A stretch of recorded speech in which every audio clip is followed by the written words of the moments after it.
harassing the police every single day.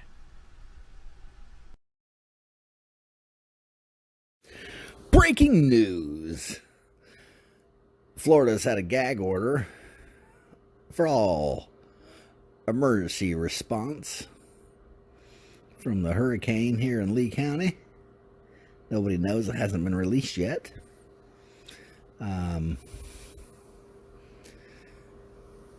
Might be a good story.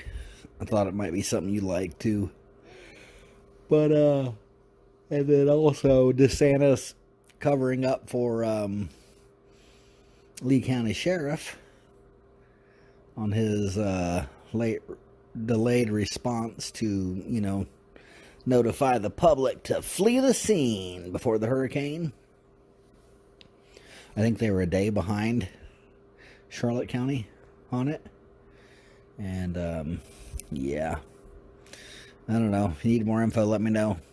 But apparently they're trying to cover up because the bridges were out of code. And which caused, a shit ton of lives. And then they're covering up how many people have actually died. They're still not releasing it. But apparently it's in the thousands. Yeah.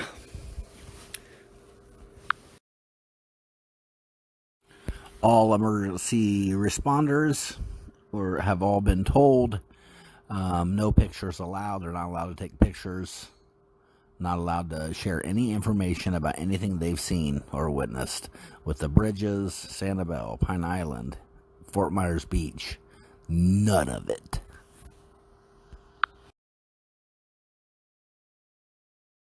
Southwest Florida was already feeling the effects of Hurricane Ian by the time the county leaders made that call to evacuate. The call came too late for every resident in Zone A to be able to leave the area safely. It has families wondering if some of these tragic losses suffered during Hurricane Ian could have been prevented. Whether it's from above or on the ground, Ian's devastation is unmistakable. The salty surge, boats tossed like toys, homes ripped from their foundations, communities destroyed, and lives lost to Ian's wrath. The stories are heartbreaking and perhaps never had to happen. They had so much to offer life. And it's sad that now that they're gone. Robert and Becky had been married more than 40 years and lived on Fort Myers Beach. Becky's niece, Grace Nolan, describes their love as powerful. It was a match made in heaven, okay?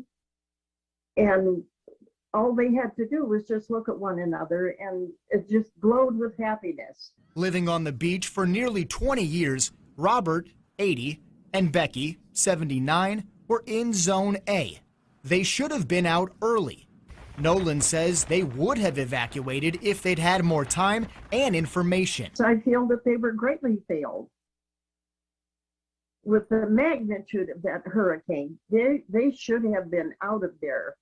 The worst part of the storm, and then the direction in which it is heading towards the... We knew days out that Ian had its eye on the Sunshine State, the Gulf Coast, and parts of Southwest Florida. At 10:30 Monday morning, Lee County declared a state of local emergency.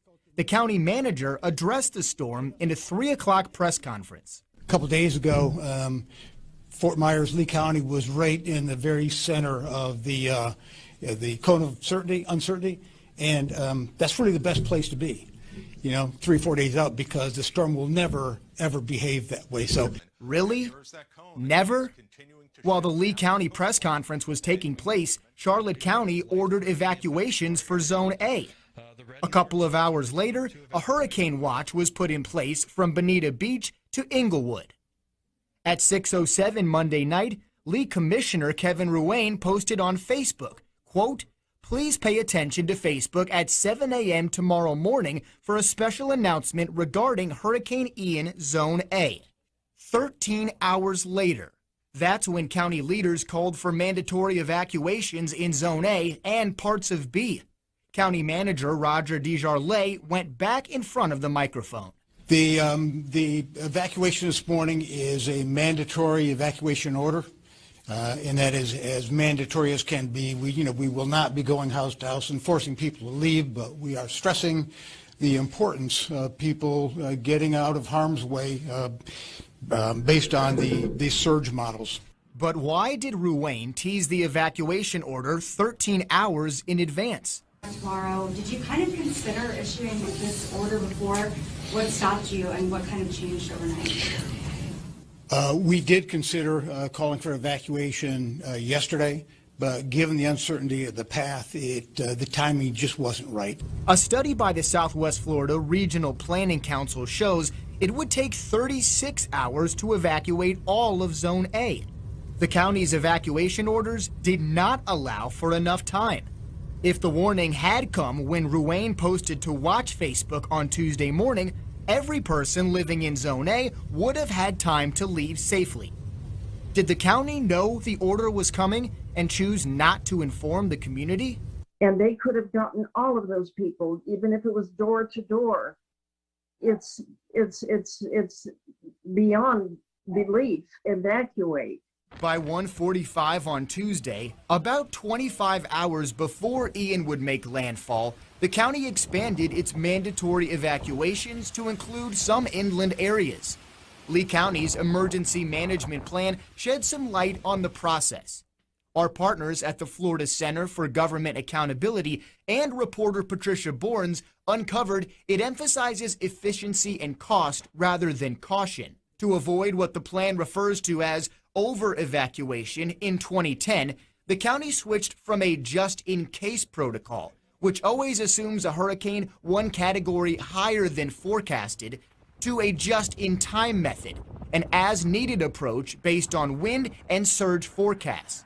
Try explaining that to the families of victims. Well, of course, it upsets me. Their loss, the loss of their lives. They felt that they were going to be okay. At this point, authorities have released the names of 26 victims in Lee County. 20 of the 26 lived in Zone A, and the average age of the victims is 76 years old. These were the oldest, most vulnerable Floridians.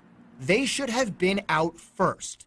When asked about how the county calculated the evacuation, Commissioner Cecil Pendergrass said they relied on data. The cone is 72 hours before the storm. We still were not in the cone. Lee County wasn't. But even he seemed confused by the timeline. Remember, the mandatory evacuations all happened Tuesday. We asked them, mandatory A was one day, the next day B was effective, which is more inland. When people saw B being evacuated, mandatory evacuation, the people in A, now looking back, Monday morning quarterbacking, but they should look forward and say, you know what, I need to go. If the people behind me is being told to leave, why am I still sitting here front and center? So they didn't leave. I respect their choices, but I'm sure a lot of them regret it now.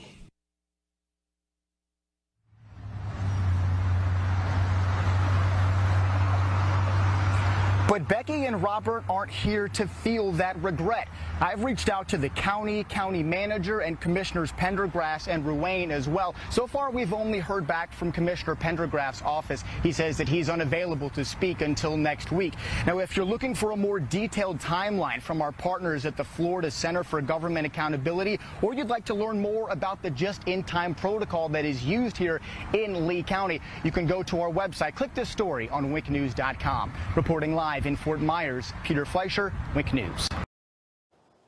Why did Lee County wait until Tuesday, the day before the hurricane, to issue mandatory evacuations?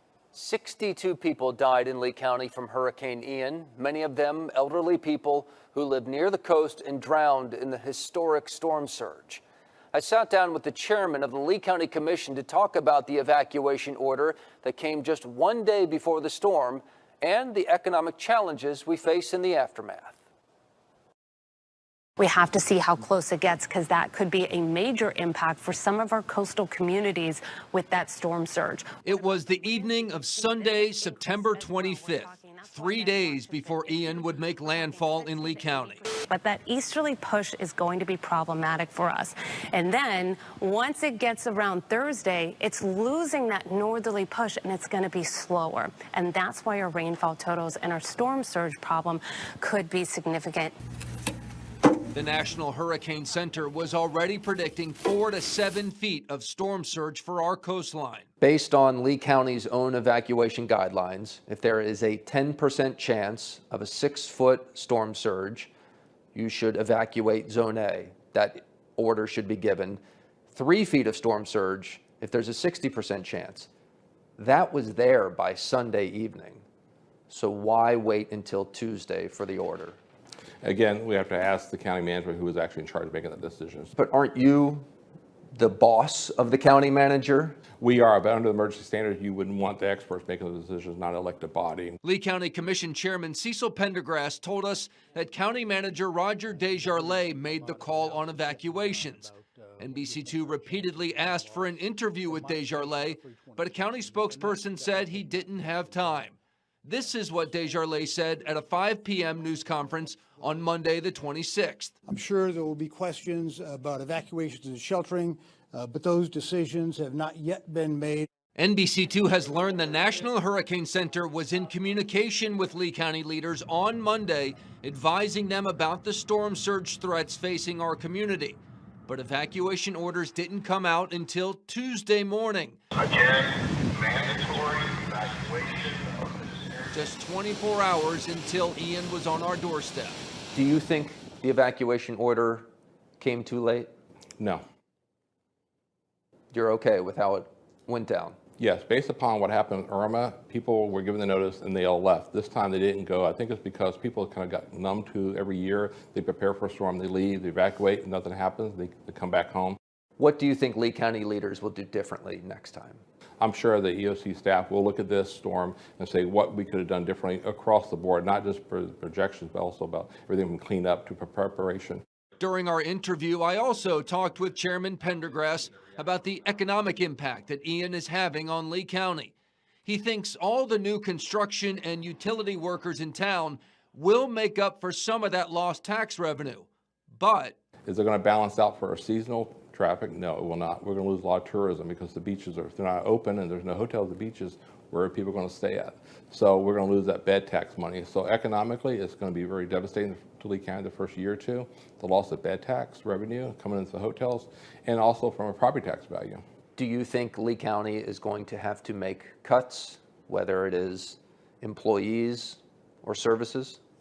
No, I don't think so. I don't think we're going to see any loss of service like that. We have a really good budget right now. We just reduced taxes basically in last month in October, but based upon our reserves and what we're going to be repaid for FEMA for the disaster and their cleanup, I don't see us having to do that yet. Pendergrass says Lee County has $89 million in reserves to help soften the blow, and there is still some hope for part of our tourist season. Will we have spring training this year? I think so, yes. I mean, the ballparks were the minimal damage to the ballparks, so I think it will be interesting to see how the hotels are as far as like occupancy then, because February, March is always busy anyway, but now you're going to have a different group of people here working. You're going to have workers over the next 2 years probably working, so it's going to be interesting to see if those hotel rooms are available. Pendergrass says they're going to promote golf, spring training, the things that we still do have. Hopefully we can get some people to travel down here maybe early next year. Yeah, the impacts from this years are going to affect us. I talked to someone who has a second home here, and they're like, well, this is my second home. I should come down regardless and keep, you know, a little bit to the economy and just kind of keep doing what you would typically do. So hopefully more people continue to help us. All right.